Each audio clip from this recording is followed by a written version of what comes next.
Chilling tales for dark nights.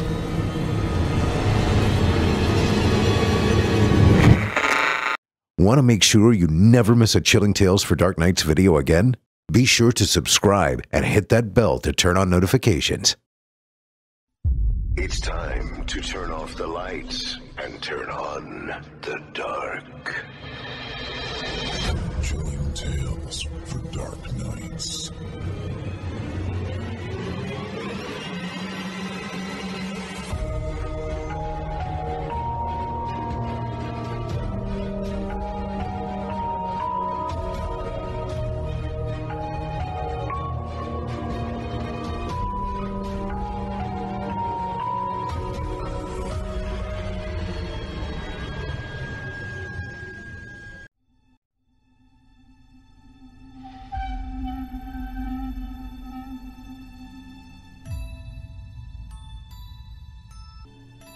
Good evening, listener. You're listening to Chilling Tales for Dark Nights.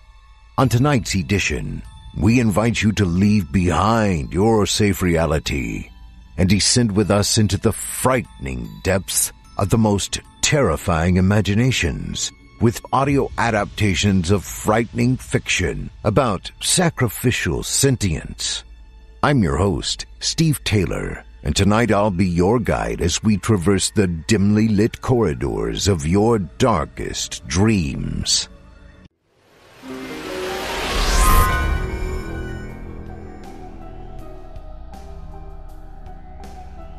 This episode of Chilling Tales for Dark Nights is brought to you by BetterHelp. Yeah, it's all too easy to get caught up in the needs of others, isn't it? Everywhere you turn, there's someone that needs and deserves a hand. Trouble is, you've only got so many hands, right? We are not octopi, and before you know it, you've become this benevolent, all-helpful shell of a human being. You've given of yourself until there's nothing left, stretched to the max and completely burned out. Not much help now, are ya? BetterHelp Online Therapy knows what you're dealing with. Therapy can give you all the tools you need to find balance in your life so you can continue supporting those who need you, but never neglect to care for yourself. Find more balance with BetterHelp. Visit BetterHelp.com/chilling today to get 10% off your first month. That's BetterHelp, HELP.com/chilling.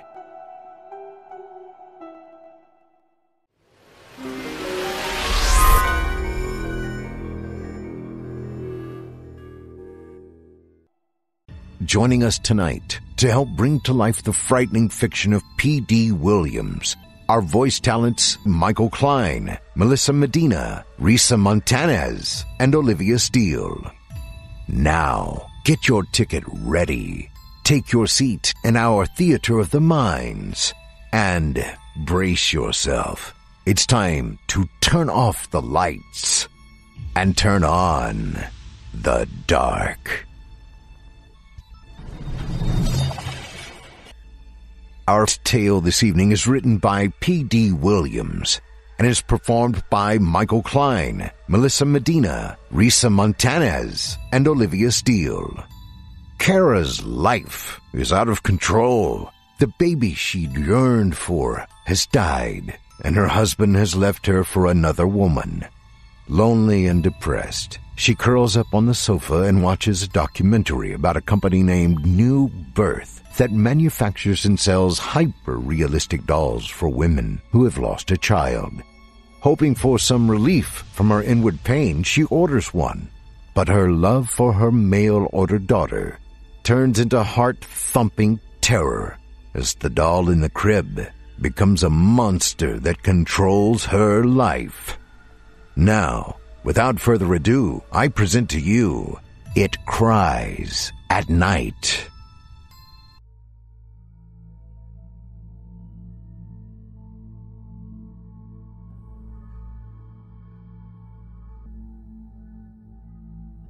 Kara's life was pinwheeling at the edge of a cliff. Soon, it would plummet into an endless freefall. The new baby she and Kevin had hoped would bring them closer together died before taking its first breath of life. The infant was going to be an answer to Kara's silent prayers for a healthy baby girl. When the doctor had informed them that Kara would never again conceive, Kevin decided he was done. Like a dissatisfied customer, he exchanged the damaged product he initially purchased for a better, more reliable one. Unfortunately, in Kara's case, she was the broken item, and Elise was the more attractive alternative. Kara didn't have a husband, child, or life anymore. The daughter she dreamed of having would never feel her mother's warmth, nor hear her lullabies. She was alone in a quiet McMansion with an empty nursery. To occupy her free time, she watched television and emptied several cardboard boxes of wine from Costco's fertile vineyards. One day, overcome by boredom, Kara curled up on the overly expensive leather sofa that Kevin had said they had to have. Setting her glass of wine on the coffee table, she picked up the remote. So, what's rockin' on Netflix? There's always something good, right? As she flipped past the TV shows and movies that held no appeal for her, she checked out something a bit more intellectually stimulating. Documentaries. The first few selections didn't impress her. History of the Rolling Stones. Before my time. The Roman Aqueduct System. Who cares? The 70s in Review. What were we thinking back then? She scrolled through several titles until she found one that had potential. The promo pic showed a man assembling a doll. The title was Birth of the Synthetic Child. Hello, what's this one? Kara read its synopsis. Skilled artists create them. Collectors purchase them. And childless parents interact with them. This documentary explores the world of realistic, interactive dolls. Kara clicked on the documentary, took a sip of wine, and got comfortable. In the opening scene, a young woman was sitting in a nursery. Everything was in slow motion. She was wearing a flowing white gown and seated in a rocking chair. The soft sunlight streaming in through the room's window cast an ethereal, golden-hued glow. The woman was cradling a newborn. A gentle swirl of calming mood music permeated the setting. The screen cut to a man sitting at a work table. The artisan was weaving hair into a doll's scalp. Sequences of him inserting eyes that opened and shut, along with bending the dolls into lifelike poses, followed this. These are highly skilled artists who meticulously create realistic babies, the narrator said. The infants are so rich in their detail that doll collectors buy them by the dozens. Many psychologists claim synthetic replacements can often be therapeutic for women who have lost a child or who cannot conceive. Next came somber interviews with young couples who'd lost an infant. Their poignant stories moved Kara. She held back a cascade of thick tears as she found her heart overtaken with sympathy. However, listening to their happy testimonials about having welcomed a synthetic child into their lives brought about another emotion: hope. Kara noted the company's name, New Birth. What do you think, girl? She opened a middle drawer in the coffee table, pulled out a pen and notepad, and jotted down the company's name. Then she laid the information on the coffee table to rest while she gave the idea some thought. After a few days, Kara decided it was time to end her pity party. Before she could change her mind, she marched into Kevin's former home office and fired up the PC. Her hands paused over the keyboard. Oh, just do it. She ordered herself. She Googled the company's name and watched the computer's small, colorful wheel spin until it located New Birth's website. The main page displayed a full-screen picture of a sleeping infant nestled in a crib. Kara flipped through a few dozen photos before stopping at a picture of a female doll. Its face, with its look of pure innocence, was mesmerizing. Its fingers were curled and delicate, just like those of a real infant. Enthralled, Kara ran her fingertip over the image, tracing an imaginary line around its bright, open eyes and dark strands of auburn hair. She remembered the soul-deep smiles of young couples in the documentary. She told herself that she wasn't purchasing a toy. She was searching for a daughter. I know it's weird, but... Kara moved on to the site's checkout page. She read all the purchasing information as quickly as possible. To her, they were simply words on a page. She was eager to get the critical part, bringing home the baby. Near the end of the purchase agreement, New Birth asked customers to complete a complimentary birth certificate that accompanied each doll. Its purpose was to add an emotional element to the experience. The document requested a name for the newborn. Kara didn't expect this formality. She sat with her lips pursed in thought. Then it hit her. The storage box in the attic. It contained a short list of names she packed away, along with other baby items she could never bring herself to throw out. The name on the list that caught my attention. Oh, what was it? She closed her eyes until it popped out as if it were born. Oh, Amy! Your name is Amy. The company's shipping schedule stated that the model Kara had chosen was currently out of stock, and it would be a minimum of 6 weeks before they could ship the order. Therefore, the package that greeted her the next morning caught her off guard. Kara wasn't expecting any deliveries, yet there was a small cardboard box at her feet. She searched her mind, making certain that she hadn't forgotten a previous purchase. She hadn't. Someone might have sent her a gift, even though she didn't keep track of her own birthday, so why would anyone else? There wasn't a return label, only her mailing info. An idea sprang to her mind, and she beamed. Oh, wait, it can't be the doll. Oh, but I bet it is. I wasn't expecting you for a while. I suppose this early arrival qualifies you as a preemie. Oh. Trembling with anticipation, she took the item inside. Kara toted the package into the dining room and placed it on the table.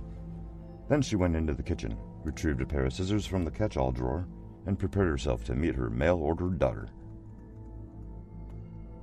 Kara thought of a shallow grave when she looked down at the packing peanuts. The thought chilled her. She began clawing to rescue the infant from its cardboard casket. She placed her hands under its arm and yanked it out. Well, here we are, you and me, so... How's about the nickel tour? This is the dining room, where we dine. Through there is the living room, where we live, and this doorway leads into the kitchen, where we kitch. At the last line, Kara giggled until she snorted. Excuse me. I haven't heard that sound in ages. She studied the face of the rubber child. I'm insane, aren't I? Well, if we're gonna do this, let's go all in, right? Although awkward at first, she cradled the doll in her arms and began swinging it gently back and forth. Then, looking at its clothes, cringed. Only a man could pick this outfit. We've got to remedy this once we get you settled in. Oh, let's check out your room. She carried Amy upstairs and entered the nursery. Everything was just as she and Kevin had left it after they'd decorated. The pleasant morning sunlight cascaded in, minute dust particles dancing rhythmically in its warm rays. It reminded her of the happy young mother in the documentary. Kara sauntered to the rocking chair next to the window, easing herself and the new infant down into its soft comfort. With Amy's head resting on her shoulder, Kara rocked for several minutes before laying the doll inside the crib. Kara stopped and turned. An unexpected peace fell upon her, as hope wrested joy from her marred spirit, returning it to her again and again in endless abundance. Life and love filled her, the closed door of her heart fully open, fully free. She smiled. "Welcome home, baby girl." Kara immersed herself in caring for the doll.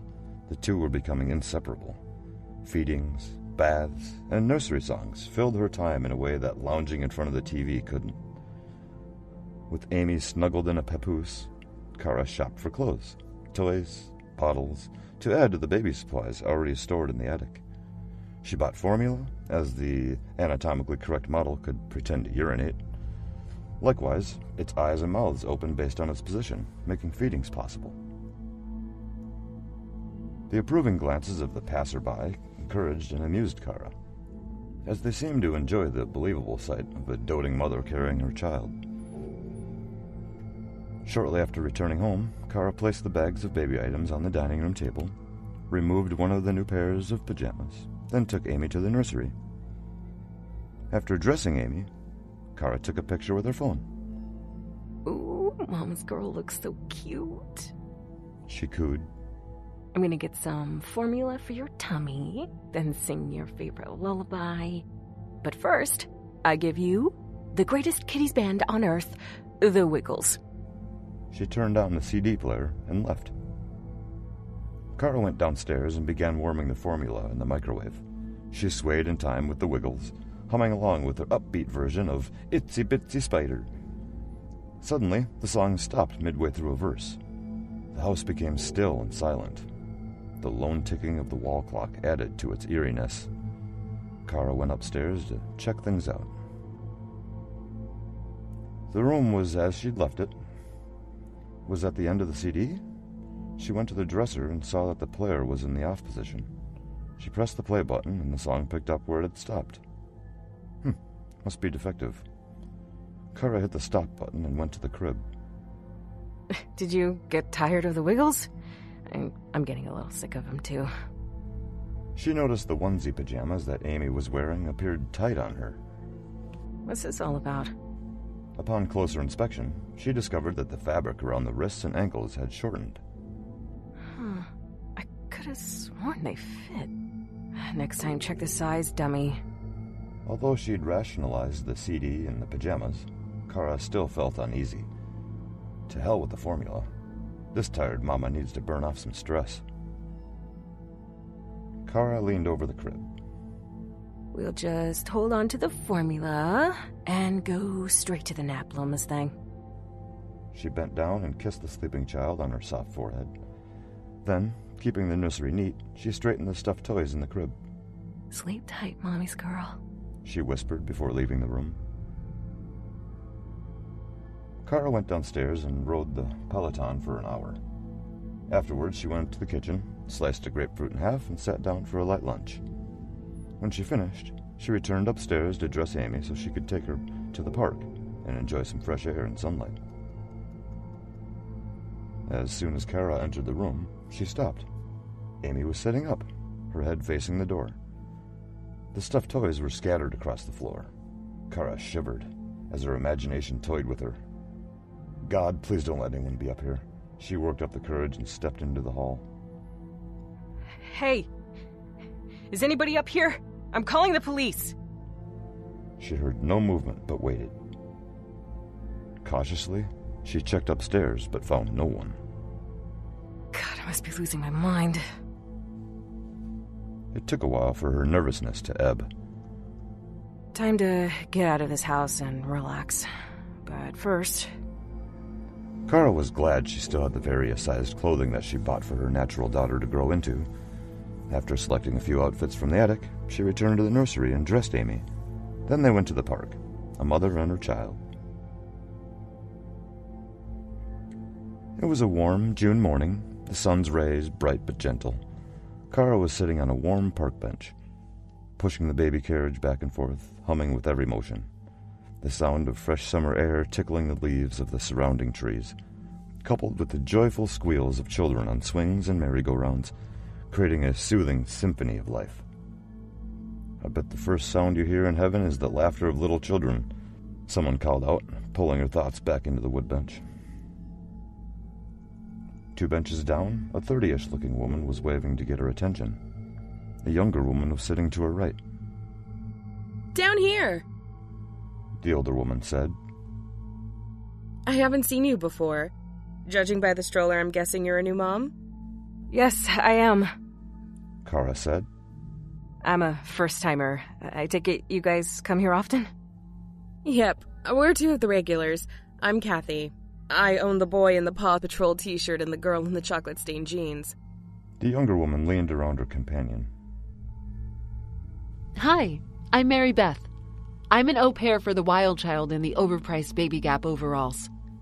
Hey, it was this job or dog walking? She joked. Nice to meet you. Kara said. I'm Kara. This is my daughter, Amy. Welcome to our world, said Mary Beth. Mind if we take a peek? Kara hesitated, concerned that the woman would think her odd. Gee, I don't know. She's napping right now. I don't want to wake her. We'll be quiet, said Kathy. We promise. Kara tensed, her nerves clawing at her stomach. I don't know. Once you wake her... Oh, don't worry, Kathy assured her. We're experts at not waking sleeping children. How else will we have any peace? Mary Beth laughed, shaking her head in agreement. Before Kara could protest again, the woman approached her. They both beamed as they surrounded the stroller. For a few seconds, the authenticity of the doll fooled them. Mary Beth was the first to notice. What the? She said. What is wrong with you? This isn't a real baby. Let me look, Kathy said, pulling back the thin pink blanket, concealing the pretend child. Her eyes broadened, a mix of surprise and confusion. Are you freaking kidding me? Kara felt the heat of their judgment. You don't understand. She huffed. Look, I know how this appears, but... As if Kara were an axe-wielding maniac, Kathy backed away. You need to go, she said. All right, I just want to... I mean now. Kathy barked. The lively park came to a halt as people watched the commotion. A man who'd been swinging his little boy looked in Kara's direction, suspicion blazing in his glaring eyes. Kara rushed from the park. In the distance, she heard Kathy yell, You freak! Kara walked around her neighborhood for hours, hoping the exertion would de-stress her from the grueling and humiliating incident at the park. Remembering the reactions of the park dwellers, she became angry. Who were they to judge? Had they let go of a dream that would never come true? A life without a child? As darkness hovered in the distance, Kara was to the point of tiredness. She parked Amy's carriage in the foyer and carried her upstairs, giving her comforting taps on her back. Shh. It's all right now, sweet girl. Kara switched out the doll's outfit for a fresh pair of floral pajamas. After singing and rocking her, Kara went to the kitchen and had a glass of wine. She entered her bedroom, removed her cell phone from her purse, checked her emails. There was only one, new birth. She opened it, thinking it contained additional billing information.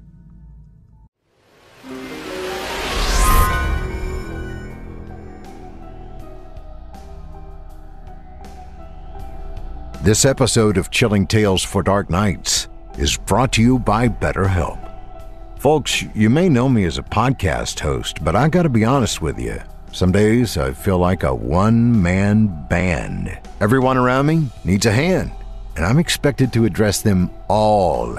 So I'm cooking with one hand, applying Band-Aids with another, phoning a friend with another, emailing the boss with another. It's a lot of hands, folks. Point is, all this, quote, taking care of one's responsibilities, unquote, can leave a guy stretched thin and totally worn out. God forbid I need a Band-Aid myself. I got no hands left. If there was an easy way, convenient, and affordable way to learn how to manage all of life's demands. Oh yeah, there is. It's online therapy with our friends from BetterHelp. See, when we spend all our time focused on others, we forget to take care of our own needs. Therapy could teach you how to find balance in your life so you can support the people who need you, but never leave yourself behind. Believe me, people, you need this. Here's how to get started. First, you'll fill out a brief questionnaire on their website to let them know what you're dealing with. We've all got unique challenges, and BetterHelp has the perfect candidate waiting in the wings just for you. And in as few as 48 hours, you two will become a team. You can text anytime and receive prompt, thoughtful responses. Every week, you'll have video chats or phone calls, whichever you prefer. And since it's all done remotely, you'll never have to visit an office. It's therapy that actually considers your convenience for once, and your wallet too, because BetterHelp is much cheaper than the conventional route. Here's why I love BetterHelp. When you're wrapped up in your own problems, it only makes it harder to deal with them. That's why you need an objective observer to get the advice you need. And why a therapist? Well, because most people can't see past their own noses. Face it, your yoga instructor is going to recommend more yoga. Your barista is going to recommend more coffee. Your bartender is going to recommend another beer. That's all well and good, but for life advice, you're going to want to get that from a professional therapist. If you have considered trying therapy in the past, but were worried about cost or convenience, BetterHelp is just what you've been waiting for. Millions of people have used BetterHelp to learn coping skills, set boundaries, and deal with any number of life's problems. Isn't it time someone gave you a hand, folks? Find more balance with BetterHelp. Visit BetterHelp.com/chilling today to get 10% off your first month. That's BetterHelp, HELP.com/chilling. Thanks for your support and for supporting our valuable sponsors.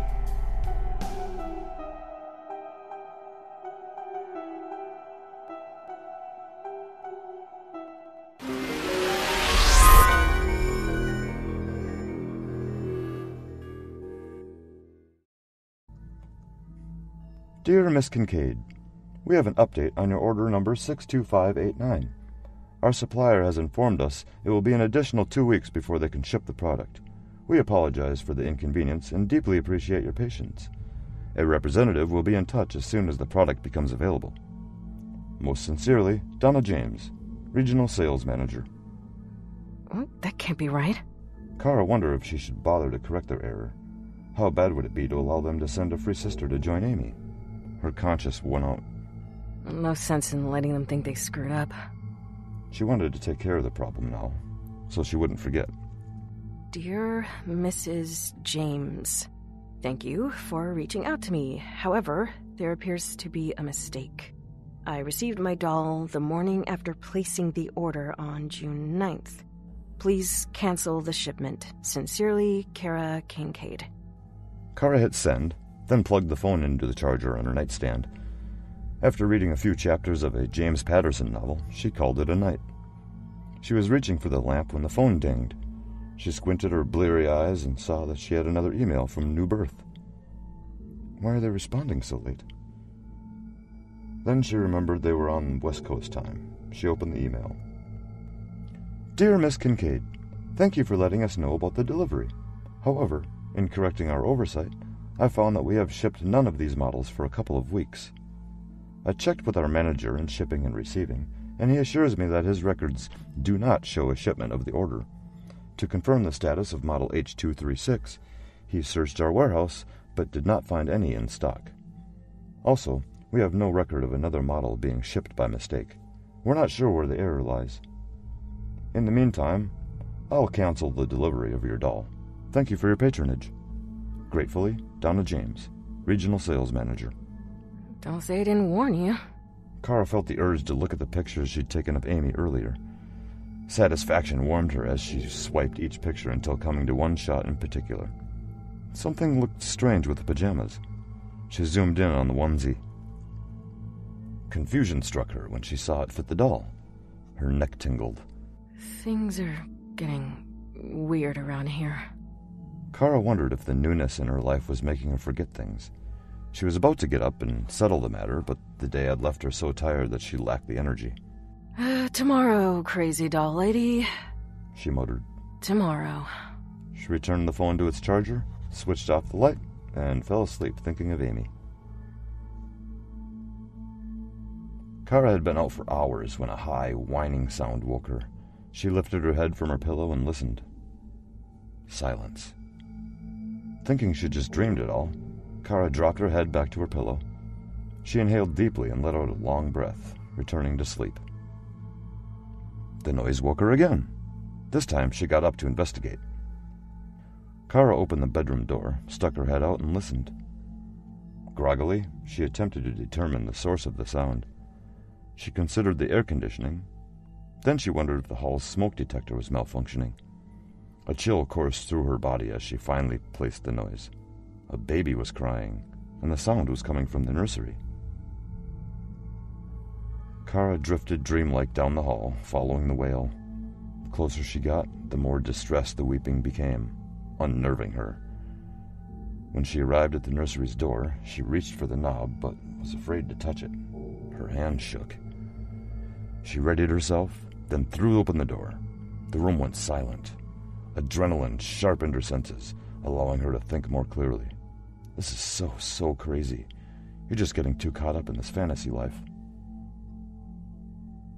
The weak glow of the pink elephant nightlight illuminated some of the quiet room. Kara crept to the crib and peeked in. The doll was lying on its back, its eyes closed. To ensure that she'd not taken leave of her senses, Kara poked the infant with her index finger, then snatched it back. She chuckled with relief when nothing sinister happened. Time to cut back on the old vino. She joked. Then... Stupid air conditioner. I'll deal with you tomorrow. She turned to leave. Good night, kiddo. Mommy? Kara stopped. An icy wave of goosebumps washed over her skin. Her lips quivered. Her legs ceased to work. Mommy, take me. Kara remained motionless, adhered to the floor by naked terror. Mommy!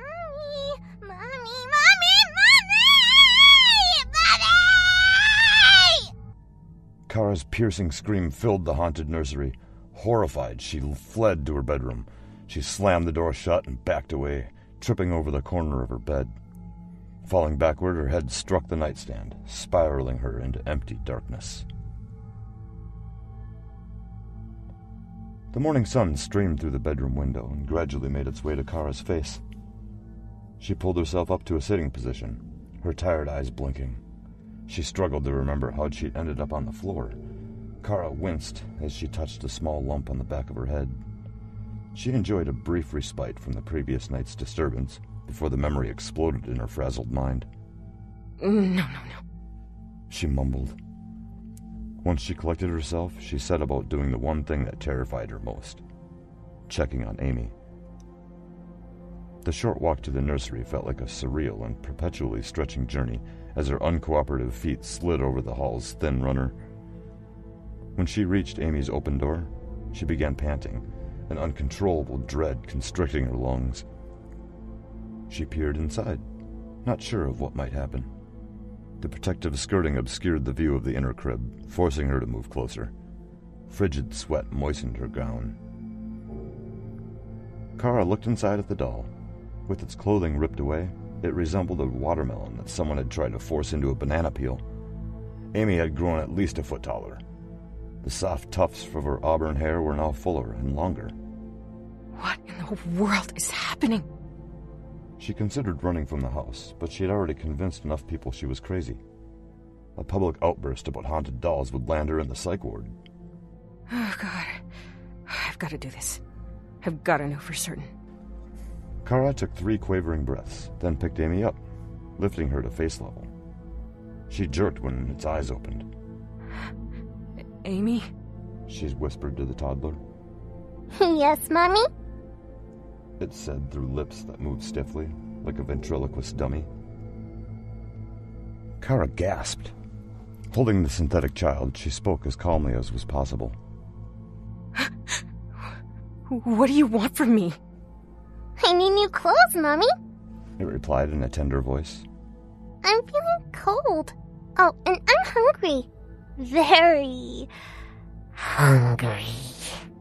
It growled. Kara didn't want to panic. She was afraid of what might happen if she tried to run away again. Her voice shook as she spoke. Tell you what, sweetie, you just lie back down. I'll get you some breakfast and find something to fit you. Then we'll shop for some new clothes. She returned Amy to her crib and backed out of the room, fearful of turning her back to the possessed toy. Kara went to the kitchen, where we kitch, she remembered. This time she didn't laugh. What could she feed the doll? Would it want solid food? She remembered a box of Honey Nut Cheerios in the pantry. After pouring some into a bowl, she laid it on the high chair's tray. Though her legs wobbled, Kara negotiated the staircase. each step propelling her to the room where the haunted doll sat waiting, hungry, alive. Once there, Kara began dressing Amy in a bigger outfit. Tense with terror, she expected the thing to scream at her or grab her arm. With Amy now clothed, she carried her to the stairs, holding her away from her body as though she were toting a wild, flailing animal. If this thing talks to me while I'm going down these stairs, I am gonna fall to my death. Kara was glad that Amy was still small enough to fit in her high chair. How am I supposed to feed solid food to a doll? She pulled in a trembling breath. Can you chew your food, Amy? Would you rather Mommy fed you some formula? The doll didn't answer. Its lifeless eyes stared into Kara's. She waited for a response, but none came. The doorbell sent a zap of adrenaline through Kara's body. Her quickened heartbeat thumped in time with her desperate breathing. Despite her fear, it occurred to her that opening the door might provide her with a brief opportunity to escape. She waited for her breath to slow before speaking. As if reading her thoughts, Amy said, Don't you run away from home, Mommy!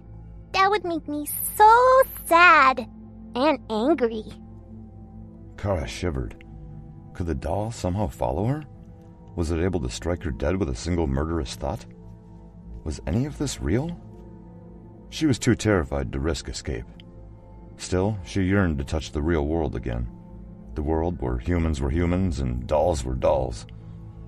Mommy's not going anywhere. I promise. Kara trotted to the door and peered through the peephole. Standing on the stoop was a young woman dressed in an attractive, thin-strapped summer dress. Kara didn't recognize her. With escape now out of the question, she decided it was best to ignore her and return to the kitchen. Still, she craved a taste of normalcy. If only to assure that she wasn't suffering from a psychotic episode. Kara didn't want to rouse Amy's suspicions, so she prepared herself for answering the door. Oh, hi. The woman said pleasantly. I hope I didn't bother you in the middle of something. No, not at all. Who are you? I'm so sorry. My name is Evelyn. And you are? Kara Kincaid. I'm sorry, what is this about? Her voice quivered, her nerves betraying her. Well, first, hi there, Kara. I'm a member of the Macedonia Baptist Church down on Broad Street. I'm just visiting our neighbors in the community to invite them to our worship service. May I ask if you're a believer? You have no idea what I've come to believe these last few days. Kara said, a sob getting away from her. Is everything okay? Asked Evelyn. You look pale, sweetie. Maybe I should come back another time when you're... Oh, no! Kara yelped. She needed to get a grip on herself, or the woman would leave her alone with whatever was waiting in her kitchen. In a more relaxed tone, she said, I mean, please, come in. I'd be happy to have a visitor. Things have been a bit unsettling lately. With you being a person of faith, I'd love to get your perspective on something supernatural. Evelyn felt uneasy. Oh, I don't think I should offer any advice on... I'm so sorry. I can see that I've made you uncomfortable. It's a lot to ask of a stranger, but I can use a friend. I need you to... I'd like you to stay for a minute. You can meet my daughter. Well, okay. Evelyn said with some hesitation. Upon entering the house, Evelyn looked around carefully, as if she might trigger a trap. So, how old's your child? Right now, about 2, I think. Just follow me. She's in the kitchen eating some Cheerios. Oh, yeah. Kids your daughter's age sure like to nibble on some Cheerios. Say, what'd you mean when you said you think she's about 2? She grows in a hurry. Kara tried not to appear frightened. Come on, she's just in here. Amy was sitting in her high chair, older and more developed. Her clothes were cutting into her body. She looked about 4 years old, her hair nearly shoulder length. The bowl of cereal was empty. Evelyn stood next to Kara, speechless. She stared at the faux child, then moved her eyes to observe Kara. She couldn't help thinking that she might be one of those unfortunate individuals who find themselves in the wrong place at the wrong time. So, this here is your daughter? Kara's eyes grew moist, her lips struggling to keep another sob at bay. Evelyn, let me ask you a serious question. And in return, I'd like your most candid and heartfelt answer. Okay. Do you think it's possible to love something into existence? Seriously, think about it. And the Bible says that God breathed life into a mound of dust and created humankind. You know? See, I wanted a baby very much, so I bought this online. And since yesterday, she's gone from being an infant to a preschooler. You think I'm crazy, don't you, Evelyn? Well, just let me say... Oh, it's okay. I think I was bat-crap crazy too, so... In answer to my question... Evelyn constructed a response carefully. I think with God, all things are possible. But listen, Kara, right? You might want to talk to someone else. I could have my pastor put you in touch with somebody who could help you deal with this. Kara exhaled nervously, shaking her head, then locked eyes with Evelyn. Come with me. I want to show you something. Don't worry, I won't attack you or anything. I just need to know if I'm the only person who thinks this is real. Evelyn hesitated. Kara pressed harder. Please, just let me show you something on the computer. It's the site where all of this began. Just look at it. For my sake. Please, Evelyn. Okay. Show me the site. I'll help you if I can. Kara walked to the office with Evelyn trailing behind her. Stepping behind the desk, she turned on the computer. When she arrived at the New Birth website, she waved Evelyn over. Kara flipped through the images until she came across Amy's. Okay.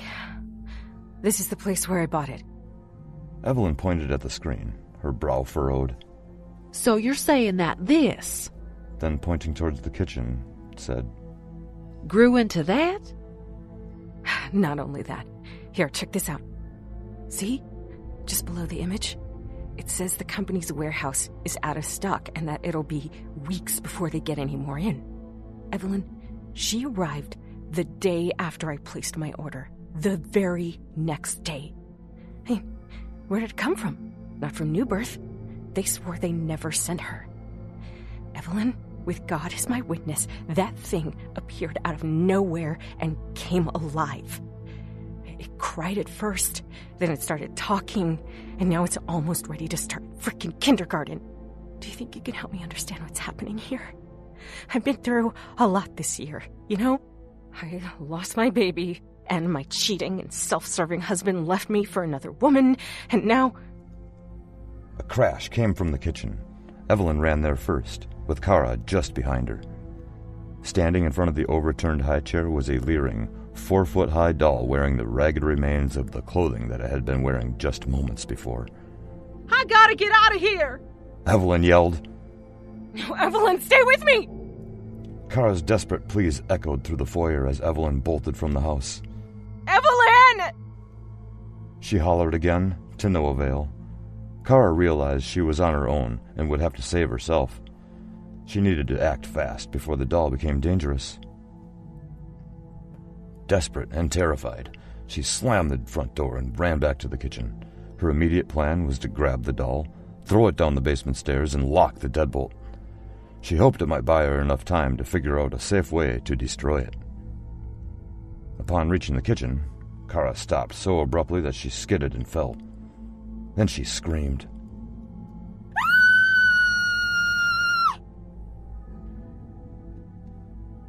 Evelyn was still distraught when she returned to the house later with Reverend Jones.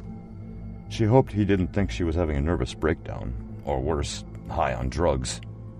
She was relieved when, hearing her rambling account of the events, he agreed to help her.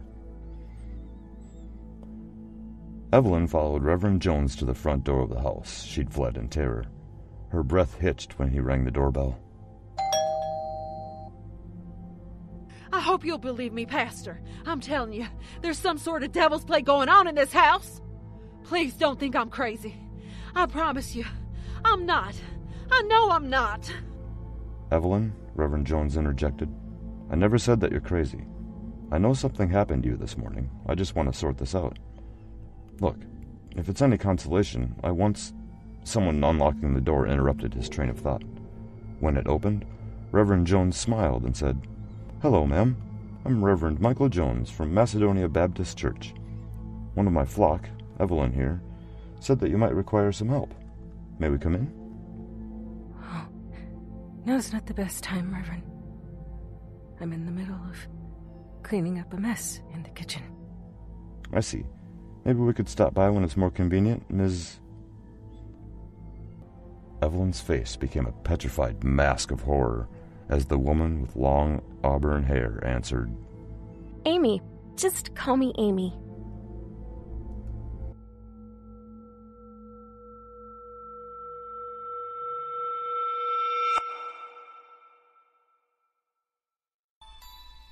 I hope you enjoyed It Cries at Night, as written by P.D. Williams and performed by Michael Klein, Melissa Medina, Risa Montanez, and Olivia Steele. Our newest voice to our chorus of tormented souls, Michael Klein, was born in Minnesota and raised in a quaint little town. He joins us from the constructions business, and boy, are we thankful to have him. Let's give 3 cheers for our new voice actor, Michael, as he joins the fold. We're so excited to hear what he brings next. You can hear more from Risa Montanez on the Creepy Podcast, which you can find at www.creepypod.com. Now to the shows. Longtime resident powerhouse Otis Jiry has his very own show here on our network. Scary Stories Told in the Dark, which you can hear every Sunday night. On that note, be sure to check out the other shows that we offer here on our network. We have Fear from the Heartland, featuring horror stories brought to you from the Heartland, airing Wednesdays.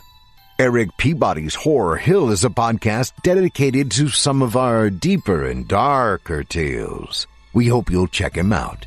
And Drew Blood's Dark Tales airs Fridays, featuring some southern down-home horror. Now, our weekly descent into the depths has just about come to a close. But before we go, I'd like to take a moment to thank you for joining us for tonight, and remind you to take a moment to stop by our iTunes page and leave Chilling Tales for Dark Nights a 5-star review and a kind word, and follow us on Facebook, Twitter, and Instagram if you haven't already. And of course, subscribe to us on YouTube, where you can find